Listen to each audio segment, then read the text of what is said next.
Habang pinagmamasdan ng Heavenly Demon ang pagbabagong anyo ni Sungyon, bigla siyang nagulat dahil ginamit ni Sungyon ang kanyang kakayahan na Dragon Breath. Ang apoy na kanyang ibinuga ay mabilis na nagtungo sa Heavenly Demon. Sa kasamaang palad, bago pa man ito tumama sa kanya, gumawa rin ng pag-atake ang Heavenly Demon upang mapawalang bisa ang ginawa niya. Habang ginagawa niya ito, sinabi niya na ang apoy na kanyang ibinuga ay sobrang init, ngunit wala pa rin itong magagawang pinsala sa kanya. Pagkatapos niyang sabihin ito, biglang lumitaw si Sungyon sa kanyang harapan at mabilis siyang sinugod. Nang makita naman ito ng Heavenly Demon, hindi na siya nagulat at sa halip ay nagkomento pa sa kanyang bagong anyo, sinasabing napaka-interesante nito. Ngunit sinabi rin niya na kahit gawin pa niya ito, wala ring magbabago.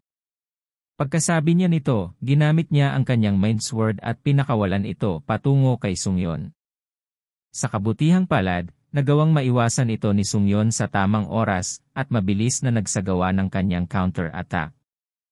Ngunit matapos niyang gawin ito, ngumiti lamang ang Heavenly Demon at muling ginamit ang kanyang Mind Sword upang atakehin si Sungyon. Agad namang tinamaan si Sungyon ng kanyang atake, na naging dahilan ng kanyang pagbagsak sa lupa. Sa kabutihang palad, muling nag-activate ang kanyang bracelet upang maligtas ang kanyang buhay. Binanggit din ng isa pang mensahe na mayroon na lamang siyang 2 beses na pwedeng magamit ito. Matapos namang mapawalang bisa ang kanyang kamatayan, umatras si Sungyon palayo sa Heavenly Demon. Hindi naman siya hinabol kaagad ng Heavenly Demon at sa halip ay ngumiti ito at sinabi na marami siyang mga nakakatuwang skills gaya ng kanyang pagbuga ng apoy na gaya ng isang dragon at ang kanyang kakayahan na mapawalang bisa ang mga kritikal niyang tama. Pagkasabi niya nito, muli itong ngumiti ng nakakatakot at sinabi na umaasa siya na mas mai-entertain pa siya gaya ng kanyang ginagawa ngayon. Kasunod nito, muli niyang ginamit ang kanyang Mind Sword at bago pa man makapag-react si Sungyon, nasa mukha na niya ang dulo ng espada nito. Sa kabutihang palad, bago pa man ito tuluyang tumama sa kanya, nagawa niyang maipihit ang kanyang katawan at naiwasan ang atake. Pagkatapos, naisip niya na talagang nakakainis ang teknik na Mind Sword ng Heavenly Demon dahil bukod sa malakas ito ay mabilis din kaya hindi niya magamit ang kanyang espada upang maprotektahan ang kanyang sarili.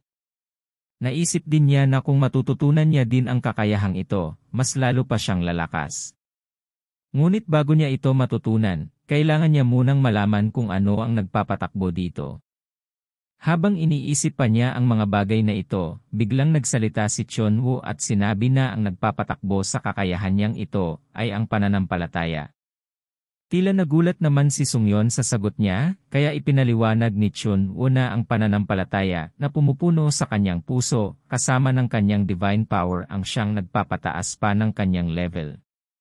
Matapos marinig ito, tila mayroong naisip si Sungyon, ngunit bago pa man niya ito masabi, kinumpirma na ni Chunwoo ang kanyang mga hinala at sinabi na sa pamamagitan ng pagpatay nito sa kanyang sariling ama upang maging Heavenly Demon, na puno ng takot ang mga tao sa kanyang paligid at iyon mismo ang nagbibigay sa kanya ng lakas. Sa madaling salita, ang puwersa na nagbibigay ng lakas sa kanyang Heart Sword ay ang divine power na naipon sa kanyang puso sa pamamagitan ng takot ng mga tao. Kasunod nito, pinayuhan siya ni Chunwoo na pagmasdang mabuti ang kanyang puso, at kapag nagawa niya yon, magiging lantad na para sa kanya ang Sword Path na ginagawa nito. Kapag nagawa na niyang makopya ang Sword Path na ito, magagawa na rin niyang magamit ang kanyang sariling Heart Sword sa pamamagitan ng kanyang divine power. Matapos marinig ang mga paliwanag na ito, sumang-ayon si Sungyon at sinabi na naiintindihan na niya. Pagkatapos, ginamit niya ang kanyang skill na Fighting Concentration. Matapos niyang gawin ito, nagulat siya dahil malinaw niyang nakikita ang Sword Path na nagmumula sa kanyang puso na tinutukoy kanina ni Chunwoo. Kasunod nito, naisip niya na kailangan niyang pagmasdang mabuti at umiwas sa mga atake nito upang matagumpay niyang makopya ang Sword Path ng Heavenly Demon. Makalipas ang ilang sandali, nagiging madali na para kay Sungyon na maiwasan ang mga atake ng Heavenly Demon. Habang sinasamantala pa niya ang sandaling ito, biglang ngumiti ang Heavenly Demon sa kanya, at sinabi na hindi siya makapaniwala na nagawa nitong mamaster ang Heart Sword sa maikling panahon na naglalaban sila. Kaya dahil dito, sinabi niya na mas lalo siyang na-excite sa mga susunod na mangyayari. Sinabihan naman siya ni Sungyeon na wala siyang dapat ika-excite. Pagkasabi niya nito, naisip niya na dahil natutunan na niya ang Heart Sword, maaari na niyang gamitin ang exclusive effect ng kanyang Nameless God's Divine Marble na Absolute Seal. Pagkatapos niyang i-activate ang exclusive effect na ito, agad niya itong pinakawalan patungo sa Heavenly Demon. Sa sandaling ito, makikita ang mga umiilaw na parang kadena, at agad itong dumiretso patungo sa puso ng Heavenly Demon. Kasunod nito, binanggit ng isang mensahe na ang pinakamakapangyarihang ability ng Heavenly Demon ay nakaselyo na. Binanggit din na ang paggamit niya ng Divine Power, at iba pang mga skills ay ngayon ay restricted na. Binanggit din na ang selyong ito ay matatanggal lamang pagkalipas ng 30 minuto. Pagkatapos nito, sinabi ni Sungyeon na wala na siyang oras para ma-excite pa dahil tatapusin na niya siya sa mga oras na ito. Pagkatapos niyang sabihin ito, mabilis na sumugod si Sungyeon patungo sa Heavenly Demon at sinabing oras na ngayon para sa kanyang paghihiganti. Kasabay nito, inactivate niya ang kanyang skill na Tempest Sword, kaya nalagyan ng wind attribute ang kanyang espada. Ginamit din niya ang skill ng Heavenly Blood Demonic Sword na Strengthening Apprehension, at pagkatapos ay idinagdag pa niya ang exclusive effect na dual consecutive hits, para lalo mas mapalakas ang kanyang mga susunod na atake. Habang ginagawa ni Sungyeon ang lahat ng ito bilang paghahanda sa gagawin niyang pag-atake, naisip niya na mas palalakasin pa niya ito sa pamamagitan ng kanyang Dragonization upang tapusin na ang laban sa atake niyang ito. Sa kabilang banda, nananatiling hindi gumagalaw ang Heavenly Demon sa kanyang kinatatayuan. Sa sandaling tumama na nga ang atake ni Sungyeon, nawasak ang paligid ngunit nananatili pa ring walang reaksyon ang Heavenly Demon sa kanyang atake. Samantala, nagulat naman si Sungyeon matapos masaksihan kung paanong ang kanyang buong lakas na atake ay walang epekto at ni hindi man lang nagawang dumikit sa kanya. Makikita na pinoprotektahan ang Heavenly Demon ng isang pulang aura sa kanyang buong katawan. Habang nagtataka pa siya sa kung ano ang nangyayari, sinabihan siya ni Chonwoo na mabilis na umatras. Agad din namang sinunod ito ni Sungyeon at tumalon palayo mula sa Heavenly Demon. Matapos niyang gawin ito, napatanong siya sa kanyang sarili kung ano ang teknik na iyon dahil sa sandaling tumama ang kanyang atake, ay naramdaman niya na tumama ito sa isang matigas na bagay. Napatanong tuloy siya kung may itinatago pa bang mga kakayahan ang Heavenly Demon bukod sa kanyang Heart Sword. Habang iniisip pa niya ang lahat ng ito, bigla namang nagsalita ang Heavenly Demon at sinabi na matapos niyang iselyo ang kanyang Heart Sword at umatake sa kanya ng kanyang buong lakas, hindi niya inaasahan na ganoon kahina yon.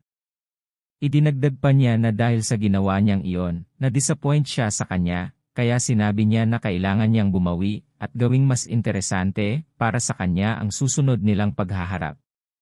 Kung hindi niya magagawa yon, baka hindi niya sinasadyang mapatay niya siya. Pagkasabi niya nito, binanggit ng isang notification na ang Heavenly Demon ay ginamit ang kanyang skill na Shadow Heavenly Demon Sword.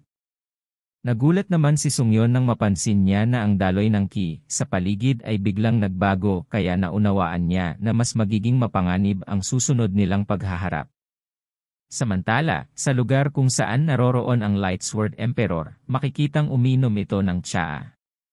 Pagkatapos ay sinabi niya na napapaisip siya kung nagawang magamit ni Sungyeon ang relic na ibinigay niya sa kanya. Sinabi din niya na bagamat ibinigay niya ito bilang regalo sa kanyang pagpasa sa Hidden Gate, hindi naman niya binanggit na binigay niya ito. Pagkatapos niyang sabihin ito, ngumiti siya at sinabi na bagamat ganoon nga ang sitwasyon, umaasa pa rin siya na magagamit niya ito ng mabuti. Samantala, sa lugar kung saan naglalaban sina Sungyeon at ang Heavenly Demon, makikitang paulit-ulit na tinatamaan si Sungyeon ng mga atake ng Heavenly Demon. Habang ginagawa niya ito, tinatanong pa niya si Sungyeon kung nasaan na ang kanyang tapang na ipinakita niya kanina. Tinanong din niya kung iyon na lang ba ang kanyang kayang maipakita. Sa kabilang banda, si Sungyon, matapos makatanggap ng sunod-sunod na atake, ay napapamura at naisip na hindi niya makita kung saan nagmumula ang mga atake na ginagawa nito.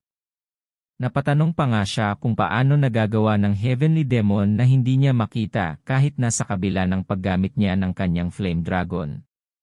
Bukod pa dito, ang nagpapagulo pa sa isip ni Sungyon ay ang bagay na lumulutang sa kanyang harapan at binabanggit pa nga nito na markahan ang kanyang target. Naisip naman ni Sungyon na dahil hindi niya nga nakikita ang kanyang kalaban, wala siyang paraan para mamarkahan niya ito. Nang mapansin naman ni Chunwoo ang kanyang kinakaharap na problema, sinabi nito sa kanya na kung hindi niya talaga makita ang kanyang kalaban, ipikit lamang niya ang kanyang mata. Mag-focus sa kanyang mga pakiramdam. Bilang isang martial artist, maaaring baguhan lang siya, ngunit sa pagiging isang challenger, maituturing na siyang isang master. Pagkatapos niyang sabihin ito, buong pagtitiwala na sinabi ni Chunwoo na kailangan lamang niyang magtiwala sa kanyang sarili. Kasunod nito, iniayos ni Sungyon ang kanyang posisyon at sinabi na tama nga si Chunwoo. Pagkatapos nito, ipinikit niya ang kanyang mga mata at nag-focus sa kanyang pandama. Matapos niyang gawin ito, nag-activate ang kanyang skill na Sixth Sense. Dahil dito, unti-unti niyang nararamdaman ang mga anyo ng kanyang kalaban na paulit-ulit na umaaligid sa kanya. Habang ginagawa niyang pamilyar ang kanyang sarili sa pakiramdam na ito, unti-unti na niyang nalalaman ang tunay na posisyon ng kanyang kalaban. Makalipas pa ang ilang sandali, tuluyan na niyang natagpuan ang tunay na posisyon nito, at kasunod nito ay binanggit ng isang notification na ang target ay napili na at iyon nga ay ang Heavenly Demon. Pagkatapos nito, binanggit pa ng isang notification na ang exclusive effect na Blade of Light ng Relic Flash Manifestation Artifact ay nag-activate. Sa kabilang banda, nagulat si Sungyon dahil ngayon lang niya nakita ang relic na ito at hindi niya malaman kung saan ito nanggaling. Habang iniisip pa niya ito, pumalibot na kay Sungyon ang maraming espada na gawa sa kanyang aura. Kasabay nito, binanggit ng notification na ang kanyang mga sinamon na aura blades ay sisimulan ng habulin ang itinalagang target na walang iba kundi ang Heavenly Demon. Kasunod nito, mabilis na lumipad ang mga espada patungo sa Heavenly Demon.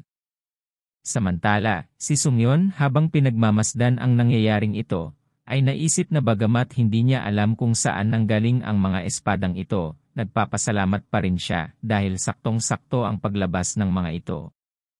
Pagkatapos nito, kinontrol na niya ang mga espada para mas maging sakto ang pagtama nito sa kanyang target.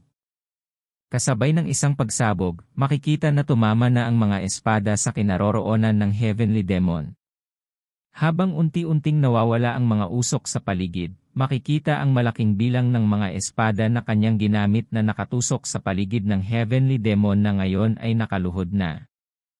Nang makita ito ni Sungyon, inisip niya na sana'y nanalo na siya, ngunit biglang nagsalita ang Heavenly Demon at tinanong siya kung iyon lang ba ang kanyang makakaya.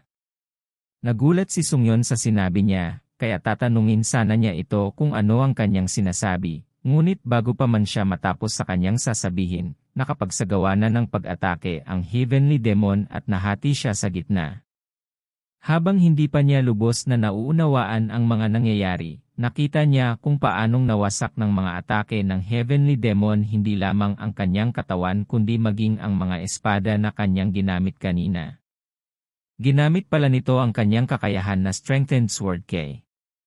Kasabay ng mga kaganapang ito, muling nag-activate ang Nameless God's Protective Bracelet at muli siyang iniligtas sa tiyak na kamatayan. Ngunit binanggit din ng notification na isang beses na lang niya itong pwedeng magamit, sa makatuwid isang beses na lang nitong maililigtas ang kanyang buhay mula sa kamatayan. Samantala, si Sungyon na ngayon ay hindi pa makarecover sa biglaang pangyayaring iyon ay napatanong sa kanyang sarili kung anong klaseng attack iyon. Ngunit habang iniisip niya iyon, napagtanto niya na hindi siya dapat matulala ngayon at sa halip ay itinuon niya ang kanyang atensyon sa kanyang muling pag-atake dahil pinaplano niyang gamitin muli ang kanyang Heart Sword habang hindi pa lubos na nakaka-recover ang kanyang kalaban. Kasunod nito, agad na niyang pinakawalan ang kanyang attack patungo sa Heavenly Demon. Ngunit sa kabila ng di mabilang na atake yon, hindi man lang nito magawang makatago sa protective ki ng Heavenly Demon. Samantala, ang Heavenly Demon ay hindi na natutuwa sa mga nangyayari, at sa isang buntong hininga, agad siyang nagpakawala ng sarili niyang atak patungo kay Sungyon. Makikita din sa kanyang ekspresyon na habang ginagawa niya ang atake, tuluyan na siyang nawawalan ng gana sa kanilang laban. Sa kabilang banda, si Sungyon matapos mawasak ang kanyang mga atake, ay nasaksihan kung paanong naghahanda na muli ang Heavenly Demon ng kanyang kasunod na atake sa kanya. Kasunod nga nito ay nahati sa ilang bahagi ang kanyang katawan. Ngunit sa huling pagkakataon, muling nag-activate ang Nameless God's Protective Bracelet at muling iniligtas ang kanyang buhay. Ngunit binanggit din ng sistem na ito na ang huling beses na magagamit niya ito, at kasunod nito ay tuluyan ng naglaho ang bracelet. Samantala, ang Heavenly Demon ay pinaalala sa kanya na kanina ay pinagbantaan niya siya na tatapusin na niya siya, ngunit ngayon ay tanging mga boring na kakayahan lamang niya ang kanyang ipinapakita. Pagkatapos ay ginamit ng Heavenly Demon ang kanyang kakayahan na Borrowing Heaven's Asura Sword. Habang nag-iipon pa siya ng enerhiya para dito, sinabi niya na kung wala na siyang maipapakita, ito na ang oras ng kanyang kamatayan. Sa kabilang banda, si Sungyon ay nakaramdam ng nag-uumapaw na killing intent, at dahil dito, nahihirapan na siyang tumayo. Napatanong pa nga siya kung nagmumula ba ito sa kanyang magic power na ginagamit niya ngayon bilang kapalit ng kanyang divinity na nakaselyo pa. Habang lubos pa niyang pinoproblema ang tungkol sa mga bagay na ito, biglang nagsalita si Chonwoo at sinabi sa kanya na iayos ang kanyang sarili dahil paparating na muli ang Heavenly Demon. Kasabay ng pagkasabi niya nito, nakita niya na nasa harap na niya ito. Habang dinidepensahan pa niya ang kanyang sarili gamit ang kanyang mga espada, napagtanto niya na mas lalo itong bumilis. Ngunit habang lumilipad pa ang kanyang isip sa pag-iisip ng kung ano-ano, tumusok na ang espada ng Heavenly Demon sa kanyang puso. Habang iniisip pa niya kung paano niya nagawa yon, bigla siyang napasukan ng dugo. Sa kabutihang palad, mayroon pa siyang skill na nagligtas sa kanyang buhay at iyon nga ay ang kanyang skill na last stand na ipinapawalang bisa ang kahit anong kritikal na tama na maaaring magresulta ng kanyang pagkamatay. Binanggit din ng system na dahil sa epekto ng skill na ito, ang kanyang mga pandama ay pansamantalang tataas at ang lahat ng epekto ng kanyang mga skills ay mapeperpekto. Binanggit din ng system na hindi niya ito magagamit sa loob ng 1 linggo dahil sa cooldown nito. Matapos masaksihan ito ng Heavenly Demon, sinabi niya na mukhang iyon na ang huli niyang trick para maligtas ang kanyang buhay. Samantala, si Sungyon, matapos marinig ito, ay napaisip na sa sandaling iyon ay naramdaman niya na wala siyang pag-asa laban sa Heavenly Demon dahil sa buong durasyon ng laban na ito, pakiramdam niya ay pinaglalaruan lamang siya ng Heavenly Demon sa kanyang mga kamay.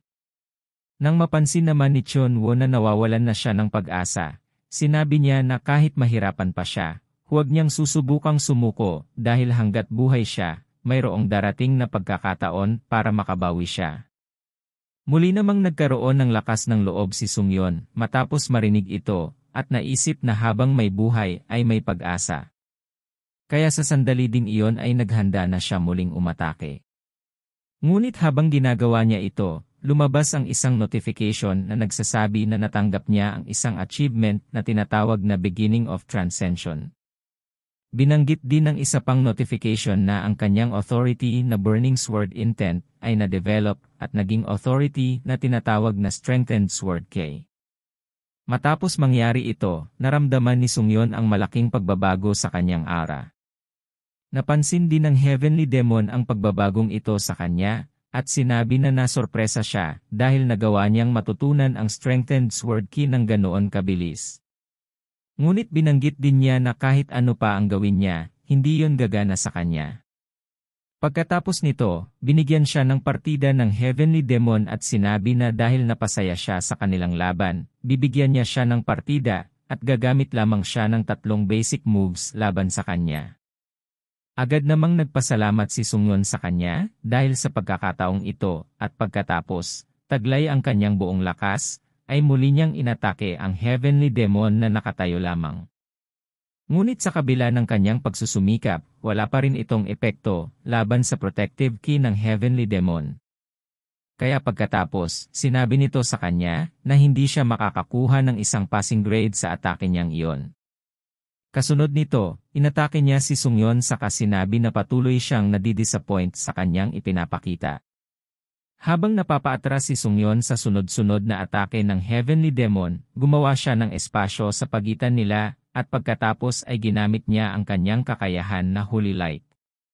Kasunod nito, nagkaroon ng malaking pagsabog sa kinaroroonan ng Heavenly Demon. Mula naman sa likod ng mga usok, maririnig na nagsalita ang Heavenly Demon at sinabi na masyadong umaasa si Sungyon sa kanyang mga items halip na sa kanyang sariling abilidad. Kasunod nito, biglang lumitaw ang Heavenly Demon sa kanyang harapan at sinabi na wala na siyang inaasahan pa mula sa kanya. Pagkasabi niya nito, sinikmuraan niya si Sungyon na agad na napasukan ng dugo at pagkatapos ay tumilapon siya sa isang sulok ng kuweba. Sa sandaling ito, makikita si Sungyon na ngayon ay nakabalandra na sa pader ng kuweba. Makalipas pa ang ilang sandali, unti-unti nang nawawala ang kanyang dragonization, at pagkatapos ay bumalik na siya sa kanyang normal na anyo. Abangan ang susunod na kabanata. Maraming salamat sa lahat ng mga nanood, at kung hindi ka pa nakasubscribe ay pasuyo na lang Lods, malaking tulong na yan para sa channel, at kung hindi naman kalabisan ay pa-like, comment, at share na din po, para mas marami pa ang makapanood. Maraming salamat, at see you on our next video. God bless you all.